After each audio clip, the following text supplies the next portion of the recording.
So thank you for the karakia and welcome to this little webinar that we're doing for PlantLab. It's really, I was saying to you earlier that it's very important that you're part of this because you and I have been in conversation around plants and interdisciplinary practice and research for, I think, since we first met a few years ago. Right. And so PlantLab, as you know, is a interdisciplinary kind of project. We've got an installation happening in September, but we're also doing a series of talks with people who are in and around the project as well to talk about their mahi and how they feel and what their relationship to plants and botany is. And you are one of the more engaged and I think sort of really interesting people in PlantLab insofar as you have cross-disciplinary but also cross-cultural, cross-mahi practice in various different ways, a cross-dimensional practice, which I can relate to. So perhaps we start, Kelly, with you introducing yourself a little bit in a way that you feel comfortable for people just to get a sense of who you are and a little bit about where you're from and what your mahi is. Great, because I've just started again to expressive dance lately, so I'm going to introduce myself by expressive dance. Te tima tanga ka tuku tēnei tako nei whakaro ki te tihi o ngongo taha. Ko ngongo taha te maunga tata atu ki te roto tēnei o rotoro nui a kahu mata momoi. Kei reira, ko Ngāti Whakaue e tūana. Ka rere ngā wai katoa ki te roto, engari ka mihi atu ki te awa utuhina, te awa oku nei tūpuna.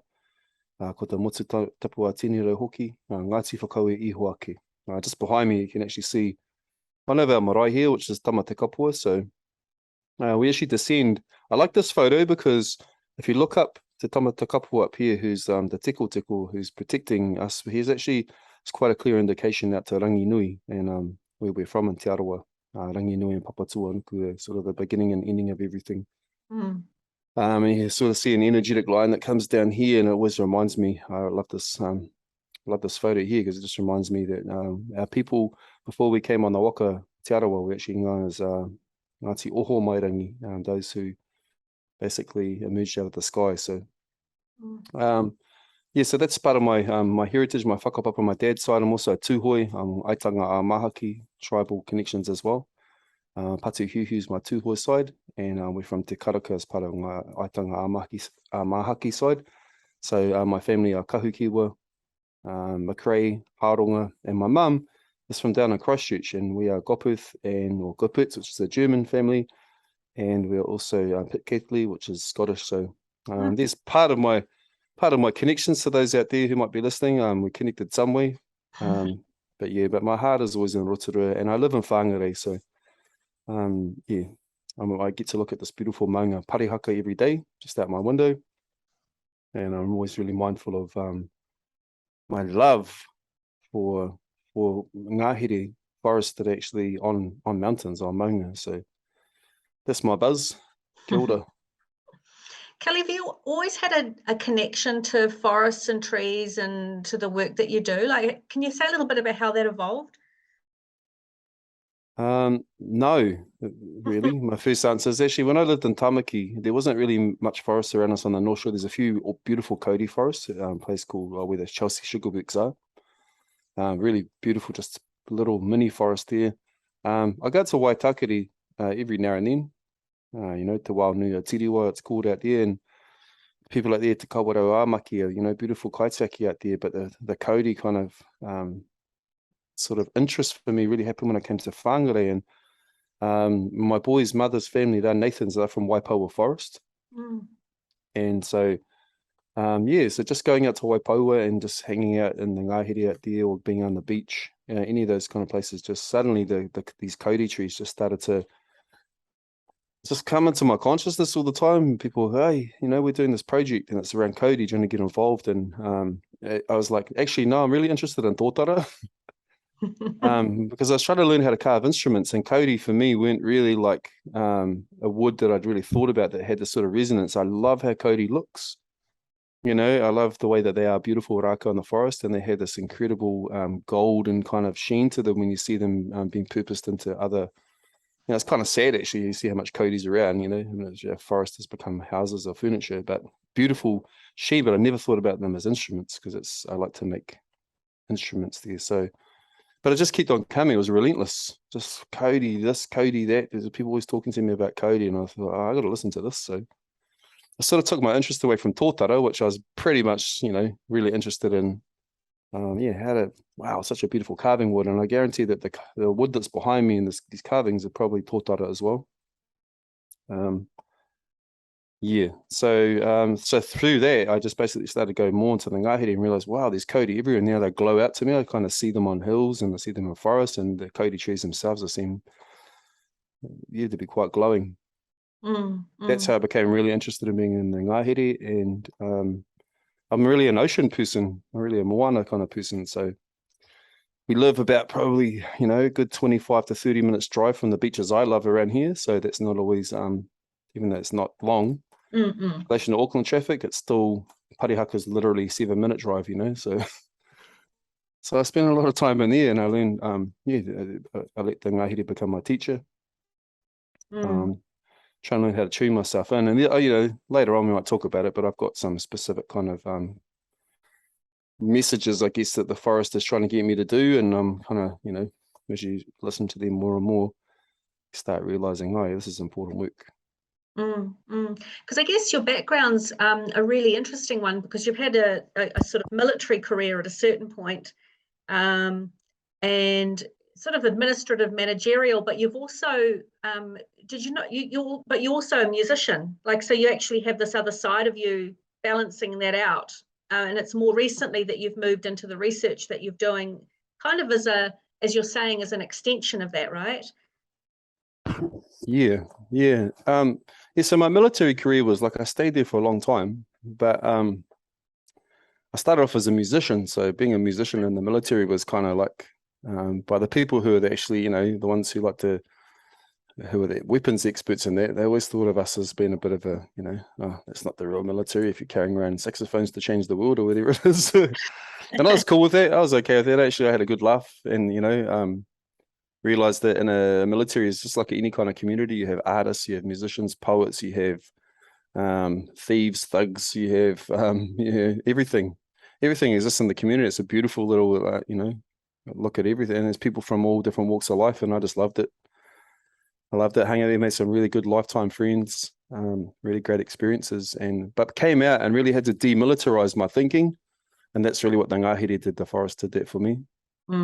It was a way of just, oh, wow, that was really cool. So that was me about learning about tūmatauinga, who we call, you know, the atua of mankind, and where even things like the arts of war, pursuit, ambition, all those sort of things really, part of it that really like suited my life at the time as I came out. I was a little bit older, and started to like walk after the pursuits of rongo, which is more around peace, compassion, you know, humility, kindness, and all those sort of things there. So I was like, oh, I've got to rebalance myself. So the forest really represents to me rebalance. I guess for me, when I go into the forest, I feel like I take on kind of a different part of me comes to the fore. So that's, I guess, why it made me think to ask you about that, because we all have different parts in ourselves, but I think going into nature brings out certain parts and not others. You know what I mean? Like it's harder to beat somebody up in a forest, or maybe people do that a lot, but I don't know. It just feels a little bit like it's sacred, you know. I think some people use the word sacrosanct, you know, and I think that's a weird word, but I kind of know what they feel. It's like a haven, it's a sanctuary, we call it Te Ao Māori, we had this word taurikura, and taurikura is like a haven. You know, and inside of there, while you're there, you know, there's so many teachings and learnings that you can get, because you have to sort of shut up when you're in there. And you have to start realizing that actually the forest talks to us in really different ways, actually sometimes through birds. And when we go back into our pūrākau of what the hutane is, which is the embodiment of knowledge, and it's like a conduit between rangi and papa. It's propping the two worlds apart. It's our breathing space. It's this incredible life cycle. While you're in there, you start realizing, wow, tane is actually not just trees. Tane is birds as well. That's tane hoka hoka. Tane is this whole beautiful life force which comes out of hongi and mauri, Yeah, so while I'm in there, I'm still just learning at the moment, learning how to make myself into somebody who can read what's going on in there. But yeah, I spend so much time in front of digital technologies, spend so much time away from there too. So it's kind of a rebalance and a really good test for us, for anybody. I was doing a computer coding course and it was pretty intense. And I was, I'm a bit older, so I was actually way behind the 8 ball compared to some of the younger, sharper people in there. So I was intense on my computer, just going, I can't get this. Some of my code I was cutting was not working out and I was constantly making mistakes. But honestly, about 2 minutes in the forest absolutely reset me. Whereas if I didn't do that, I would just be stressed out, easily get overwhelmed by just complete failing over and over again in this coding kind of realm. But I'd be in the forest and then I suddenly realized, wow, this is actually the digital technology here. What am I worrying about on the computers for? Because they're all the same the same kind of pathways that you see in the forest. It's just this incredible mycorrhizal kind of fungal network or root system. Everything that's going on there is actually happening like on a computer at a way higher level. That doesn't stress me out. So, Have you brought the two together at all in terms of the digital and the kind of cultural, spiritual and the nature type stuff? Have you found ways to do that yet, or is that something that you're interested in doing, or do you feel like they're just different worlds that you want to operate in and one balances the other? Yeah, that's a cool question. I don't think that I started off actually really wanting to do that, and what it taught me is that the more I wanted it, the more I realized where my own shortcomings were. Is that you can't really set up scientific type of monitoring sort of equipment inside of a forest and get the results that you're really looking for until you truly know yourself. And you have to be part of the monitoring yourself, so you have to do a bit of work to go in there and quieten down. And it's constant. You could do like 8 or 9 months work and get yourself really quiet and then you could come out in sort of like 3 months of not doing that. You get back in the forest and you've lost that connection really quickly. You can get it back faster, and digital technology can't read that stuff, but digital technology can read amazing things like water uptake in a forest. So it can tell you about things like drought patterns. It can tell you weather patterns and how they're changing behaviors of, how flowers are blooming like 2 or 3 months earlier. You can do really cool prediction models that way. So yeah, the two are cool. I'm not really into data and stats as much as I thought I was. I just want to go and feel it a bit more, Who knows though?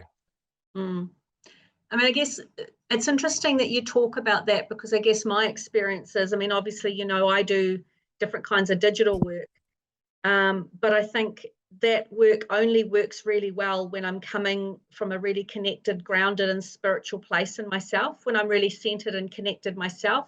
And it's a weird thing, but even on a practical level, I often find technology doesn't work or it disconnects or the Wi-Fi is shonky. If I'm not connected myself, it feels like it needs to line up sometimes.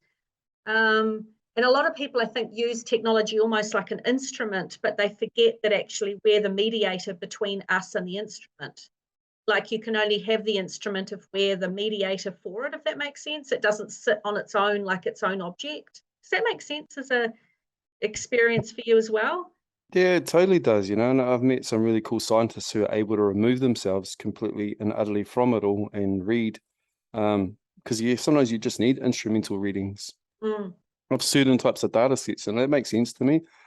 But that's not where I'm interested in. I'm interested in the part where we're actually involved, because if you think about pepeha, instantly at the start, we start off saying that I'm from that maunga, actually, I'm part of it, So to go away and start reading like data from electronic instruments and actually not recognizing that if I'm from that mountain, therefore, what were ancestors saying? When we say ko ngongo taha te maunga, ko utuhina te awa, I'm saying the mountain of Ngongotaha is where I originate from. And as you go back to a lot of my ancestors' bones are all there. Ko utuhina te awa, way back in time, that rivers come down out of the mountain, the waters come down and run through it, and it's just fed our people for a really long time. It's fertilized the land, it's brought kai. It reminds us of, that power of it. So for me, that's more important, is actually how to activate pepeha with inside of ourselves. Yeah. To walk it out. And there's some really cool people who said some really cool things over the last couple of years that really resonate, and around the whole thing of ko wai koe, ko wai o, you know, not as a question, like not saying who are you, but you are water, I am water. And really connecting into that way. And for me, that's what I'm investigating in the moment, is like rhythmic interaction between, we know that water changes in the maramataka water table. Maramataka lately has kind of been about people's emotions, which is really cool. I'm still trying to look back at actually how is water working, how do birds sing different times of the maramataka, and how does that relate then to some investigation we can do around music, rhythms. How does that inform our, you know, where do we go from here? And if we can actually tap into that consciousness of the forest and use that, let ourselves surrender to that as the teacher, I believe that the music that we're actually looking for from Aotearoa, from Māori, is actually all there at our fingertips waiting. Just have to tune ourselves. So that's where I'm at right now. So when you do your practice, your mahi, whatever that is, do you have some kind of meditative state that you go into? Like, how does your practice, how would people engage with you or see you doing your practice if you were doing that? Yeah, I'm a bit of a ninja, so I don't actually, I don't do my practice around people, because I do it around, the first thing I do is there's a tōtara. For instance, when I go into parihaka, which is actually the domain of a couple of hapu around here, Te Parawhau, Ngāti Kahukiwa, Ngāti, just to name a couple. So I'm really mindful about their ancestors that have been on that maunga and their connection to it. And I go in and I talk to the trees actually as being their our elders. And there's one tree, one particular tōtara I chose quite a long time ago, and I gave some gifts to that tree. So it's kind of create a connection. I feel really unusual now if I go in there and I don't do a karakia and sort of, I don't know, just get stuff off my mind or my heart sometimes, even with that tree. But that tree is not a single tree. That's actually connected to all of them to me.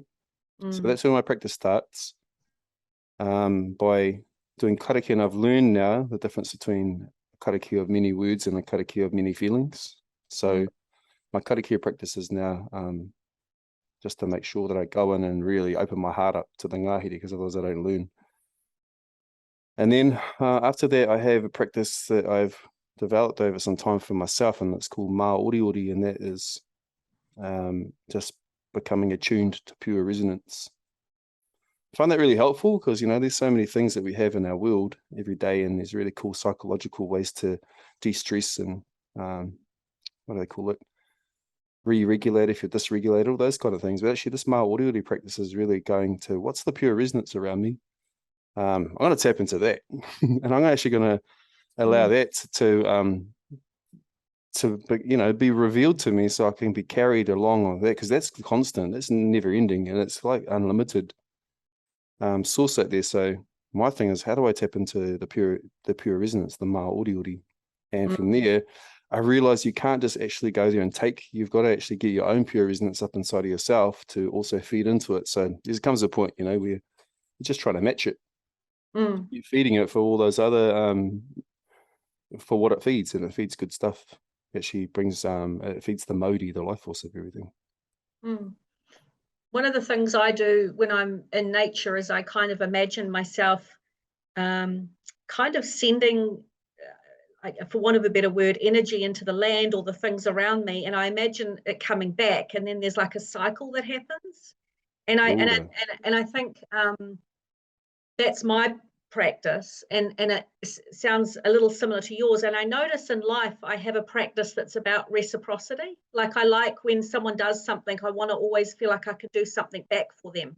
It doesn't have to be at the same time, but it's something about that cycle that it's important. And I was just thinking about that when you were saying it.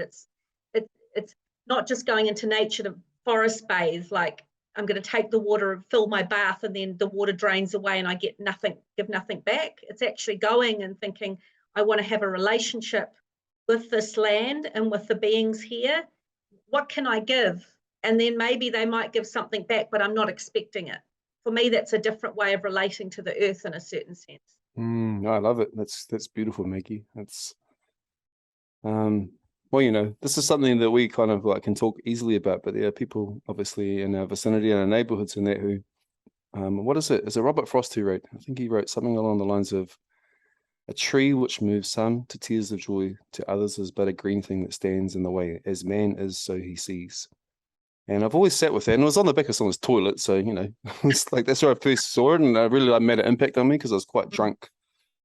And I remember just sitting down, you know, you shut the lid on the toilet seat and just use it as actually a time to get away from everybody at the party. And I just sat on that seat, and I just kept reading this thing over and over again until I memorized it. But it really had an impact on me.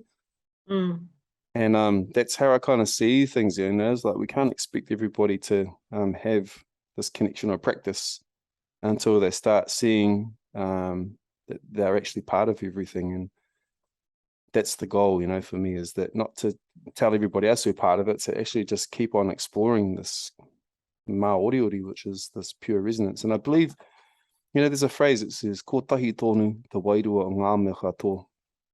It says there's one great spirit which pervades through everything. And that's my safety for me. That's I'm not afraid of death. I'm not afraid of like a way of living. I'm not afraid of anything when I know that there's this one. It's like surfing, you know. It's also like surfing energy when you go into the forest. And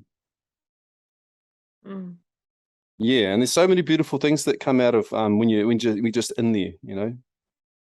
You're in there and you're able to listen. So that's my practice. I'm trying to become a little bit like a microphone, and, you know, I don't get in there. I'm really cool with it if I fail. Like, you know, if I go, I'm going to get in the Ngāhere 3 times this week, and I get 0 times, I'm like, I'm still all good with that. Yeah. Yeah. And it's something about just knowing that also you can have a connection even if you're not there as well. There's something in your heart that's connected to it or resonant in a certain sense, right? Yeah. And you can even be far away from it, you know. You can see a picture of it, or you can think of it. This particular maunga over here is really quiet, you know. And when I say quiet, like, you can be in there like in a massive, huge stormy breeze, and they're not the type of trees that actually have got a lot of like noisy leaves on them. They're really robust branches, things like kauri and that sort of thing, and tāne kaha. So you're not really hearing a lot of sound in there. So I kind of like, I've worked out that this maunga has its own almost introverted, I was going to say personality, but you know what I mean. Maunga personality. It's got this own thing going on, you know. I kind of like that actually, because it really like flips the script on what Māori is to me. You know, some people say that Māori is this bustling energy when it's in a state of Māori order, and it's flourishing and thriving. You can see it, but I'm like, well, yeah, what about a quiet maunga like that? Where are the birds? How is it getting like repopulated all the time? You know, like the seed kind of thing. We see kiriru in there, some tui. You know, you don't really see a lot of manu in there. Yeah, it's still thriving. So it's something I'm still trying to, you know, come to terms with, of like, wow, that's not really in my idea of what a thriving forest looks like. So are we seeing the forest is actually in a state of decline, but we're just living in our own human time span, and we're not actually, we think it's okay and it's not? Or is this its way? It's thriving. So yeah, I'm interested. I'd like to work with scientists and like with local hapu to work that out a little bit further. Yeah. I guess, I mean, one of the things we've touched on a couple of times is about working with scientists, and scientists are working with Māori, various other things. But you do some, I know, cultural consulting. Do you think cultural consulting needs to happen in forests, or needs to happen in nature as well as happen in rooms with flip charts and things? Or how do you feel about that, Kelly? I think the most powerful thing about this sort of mahi we do, and if we can call it cultural consultancy, you know, that's maybe part of it. It's definitely like a vein of consultancy. What we're trying to do is we're trying to problem solve people's. They have only got a few tools that they're problem solving with, but yet to have the tools that our tupuna gave us, we believe that there's a whole extra. It's like upgrading your toolkit again, you know, to a whole nother level. But you can't just use those tools like you can buy a hammer down the shop. Those tools actually have got stages and levels of how they become more and more effective by having a deep understanding and actually learning how to use them safely. So what we do is actually we're trying to get people to learn how to use them safely. And to do that, you can't just go and by yourself. You actually have to network with the people who are the caretakers of those tools. And those tools aren't physical. I'm talking about other tools. I'm actually talking about what we called taonga or te ao Māori. They're medicinal tools, they're relationship tools, they're how different plants through whakapapa relate to each other, yet we can't give that whakapapa out to just anybody because they won't understand why that whakapapa sits that way. And it's and we're talking about absolute connection here. But it's in our best interest to actually help people outside of our culture to understand those connections, because sometimes they could sever that connection by taking some of those plants out of the mix by accident, or changing the balance just by not having that information. So that's kind of what our work is. I think it's important. I think that people who want to come and see us, or they want to learn, what they're trying to do is they're trying to relate to mana whenua. That's why they come to us. They want to go, I want to have a relationship with mana whenua. Like, oh, very good. But we actually teach them how to have a relationship first with themselves, with the tai ao, the environment around them. Then they're in a much better position to actually go talk to people who are mana whenua, who they can speak the same language now.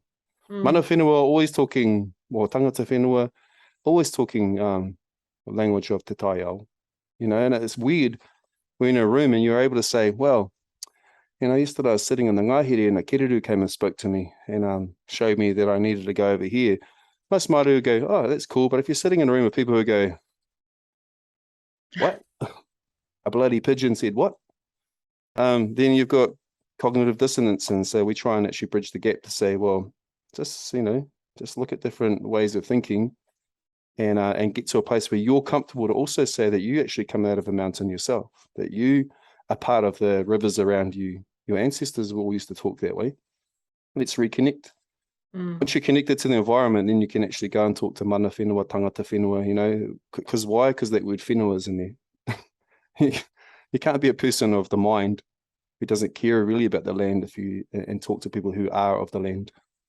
I think there's a struggle. I don't know how you feel about this, but I think there's a struggle for Pākehā, particularly who may be spiritual people, maybe not religious, and they want to have a way of scaffolding or talking about things, but they don't want to appropriate Māori culture to do that. And I think there's sometimes I see a struggle for people to be able to articulate their spirituality, and sometimes they appropriate because they don't have another scaffold for it, or they feel like it's not justified in New Zealand to have a relationship with the land if they're Pākehā, and various other things. I have a very strong relationship and I'm unapologetic about it, and that's not a Māori point of view.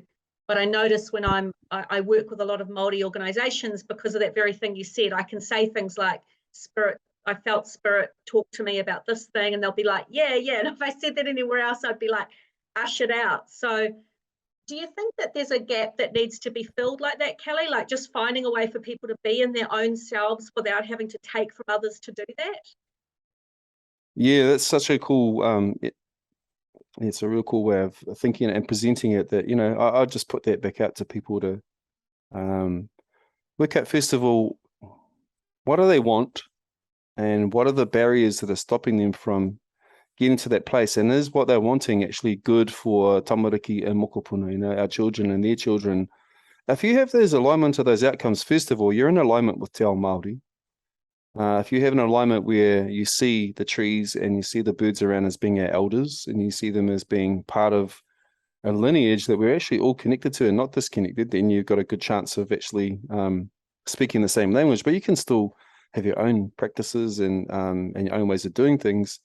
Just back off with te ao Māori sort of stuff and the way that you express it, I guess, because it could backfire on people who do that. And I think it's not culturally safe to do that. You know, we've seen it a bit, and people are like, oh, I had the best intentions. And I'm like, yeah, you had the best intentions. That's cool. But look what it's sort of done. It's really, it's backfired so much on you. It's created a lot of harm. If you had best intentions, this wouldn't have been so damaging for you right now. Not a lot of people wouldn't have got hurt by it. I do believe that people's passions take over. I think that they actually lead around by best intentions with an ignited heart of passion about something and taking a stand, and good on them. That's all cool. But Māori we're quite sensitive at the moment about some things to make sure that when we open up the doors and we open up the corridors to this, like, how do you find this knowledge that our ancestors had? that the people who are receiving it are going to use it in good faith for our tamariki and mokopuna outcomes. If they're just using it for themselves to make, you know, their house look better and those sort of things, there, we're so suspicious now of how we interact that we just call bullshit straight away, I think, and it probably could come across as being callous, but actually we're just trying to help people out to be in a culturally safe space. Yeah. Yeah, and I think that's yeah. a bit that's the challenging bit, and it's a much more sensitive environment even in the last few years, and something about that struggle of people finding their own place in their own selves in colonized nations around their own spirituality, as I said, without digging up other people's stuff and appropriating it. Oh, kia ora. You know, we're just getting out of like a huge waves of intergenerational trauma that our generation is actually dealing with and unpacking, and sometimes we need real help to do that, and then sometimes we need people to stand out the way while we process that. And those two things, and what I'm finding in that is that a lot of people who are non-Māori want to come rushing into that space because they're seeing us dealing with our trauma, and they're seeing that people are getting helped, and they're seeing that good things are happening, and it looks like we're starting to get some traction. And so, you know, that's when people come rushing in, and they're saying, well, okay, cool, can we now make this relationship? And some Māori are like, yes, but I'm just sorting out my own stuff. I'm nearly there. Or, you know, we're sorting out our stuff here. We're just getting rid of some more stuff that was holding us back. Yeah. Yeah. So Kelly, what is there for you next? What is your thinking about what you're intending to do going forward, or what are your goals at the moment? I'm just keeping it local here, so I'm really interested in, we call them taonga puoro, and puoro is the origin of sound, and taonga means these are these treasures that carry the story of where sound came from for us, and it's so beautiful how they're like, as soon as you touch one and, you know, you play one like this one here, you know, just something simple like hue, hine puta hue, you know, she's, because of the way our tupuna talked and the way that we also interact, you know, she's like an actual, like someone to be revered and held up in awe because of her power of absorption of an energy around that we think disrupts everything, which we call riri or anger, you know. So she just can just sit here and be part of it. But if actually you start using that when you're making sound, you're like, oh, wow, it becomes really powerful. You know, we have like putorino, which is the thing I like about this one here is it comes from old Cody and it's been repurposed to become an instrument. So for me, I'm lucky because I go back and play these to the Cody who are still alive right now to remind them that this is one of their elders who lost their life a long time ago, and I now come back and I can actually use the resonance of here to help them communicate. And I'm just really the mediator of that communication in a human way. And I don't care if these people are around or not, you know, so that's the beauty about that practice. So my goal is, well, the next project we're working on, and it's to coincide with next year when the seeds fall, which we call, I think, Rediata Makiha might have came up with this, and it's called Mātiti Rautapata. And it's the 6th phase of 7 phases of summer. And it's when the seeds will fall, and that tāpatapata is a kind of a sound, when the seeds fall down. And my son's tooth just came out. He's quite impressed and bleeding everywhere. Yeah, so we're coinciding a something between parihaka, the maunga here in Whangarei, and also manaia, which is another tupuna maunga, which is the opposite of parihaka. It's loud, it's bustling, it's so we're trying to work out a way that we can create with taonga pūoro players to come here, mentor a small group of around 8 to 10 other people with some instruments. And it's really to raise awareness around what's happening on the coast out there with Pahutakawa and what's happening inland here with Cody and the myrtle rust around, you know, these are really important trees to us, you know, and they're getting attacked. And parihaka, from what I've seen so far, looks really good. So we want to try and raise awareness still around how to, you know, that don't think that parihaka is safe. And so we want to teach people how to still go around, appreciate the rako, touch the trees, be part of them, but don't stand on the roots still, and using music and pūoro and storytelling to try and highlight that and cement some stories inside of them. So that's the next project. Coincide with the falling of the Cody cones, yeah. So that for those who are listening, I guess we've been aware in New Zealand for some time that we have something called kauri dieback, which is essentially a kind of fungal disease which attacks some of the most prominent and spiritually and culturally important trees in New Zealand. But actually there's a number of different versions of that are attacking other native trees that are not receiving as much funding or as much publicity. Before we finish today, maybe Kelly, just because we are going to send this to a number of people, can you say a little bit about some of those issues just very briefly, because that's what you're addressing with your project? Yeah, well, so we have a relationship at the top of the, well, we call it the tail of the fish, and it's actually the tip of the northern part of our country here. And we call that place Rerenga Wairua, which is where the spirits leave, the last place the spirits leave before they go back to Hawaii Nui, Hawaii Roa, Hawaii Pa Mao on their journey. So that Pōhutukawa tree that's there is really sacred, but actually there's a whole network of Pōhutukawa trees that are sacred to tribes with a whole bunch of narratives that we've chosen those trees, and there's some significance there, yet this merciful rust is hitting them. But coincidentally, over in Hawaii, they've been actually the ohia lehua, which is one of their sacred trees, which is also a myrtle, has been under threat from this for a very long time now. So there's a connection when we talk about from New Zealand back to Hawaii ki. So I'm kind of thinking about the organism and Aotearoa as a being, a body itself, like there's something that's happening in here where systemically the body of Aotearoa is going, becoming damaged with some of the older systems, Pōhutukawa and Kauri trees being one of them. Kauri tree has been Phytophthora agatha dissera, I think that the name of the disease is. And just gets into the root system, and they're just a horrible kind of zoospore that it can hit water, it can move really fast in water, it can be dry, and it can actually transfer to like pigs or humans, and then still get taken to roots. And only a couple of these spores can get into the root system and absolutely destroy a 2,500-year-old tree. Okay, I guess it can be likened to a type of cancer, really. So we're just a whole bunch of us who are still trying to bring awareness out that these are our ancestors, our tupuna, our tuakana, our elders. And we've got a lot of aroha for them, just as like if something was affecting our human elders and only them, So that's where we are. And we're trying to use the power of music, but not the type of music you see on stages and concerts and that. Actually bringing the pūro back into the ngāhere, the forest itself. And and bringing the human sound of celebration alive in the forest, and see how that goes for us.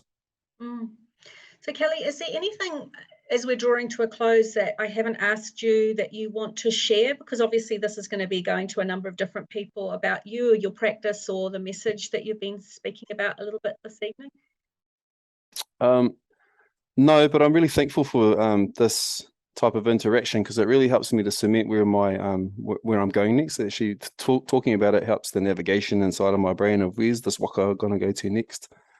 But there's a few things that are going on here. One of them is actually when I talk about the intergenerational kind of traumatic response that our people are having. Our children have become really, really disconnected because our adults are trying to deal with reconciling that trauma moving forward. But it has it's still a ripple effect. It's like when you go on a motorway, you see a crash. 4.5 hours later, the crash has been cleared, but there's still the ripple effect in the traffic still 10 kilometers down the road. That sort of thing still happening.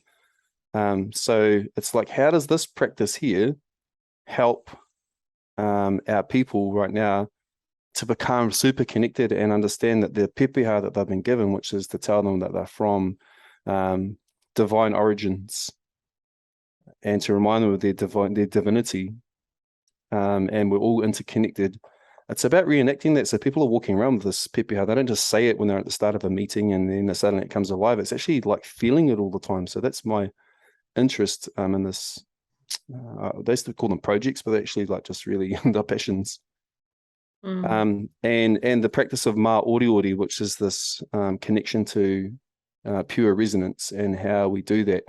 And there's a whole bunch of stories and pūrākau and karakia that we already have that show us the way. So it's about using that as a place we can cement, give it together as tools, and focus more on rongo rather than tūmataunga. Tūmataunga being more around war, ambition, pursuit. Rongo being around the opposite. So the whole practice is actually a celebration of rongo, and to bring rongo into people's consciousness to realize that rongo was actually a badass too.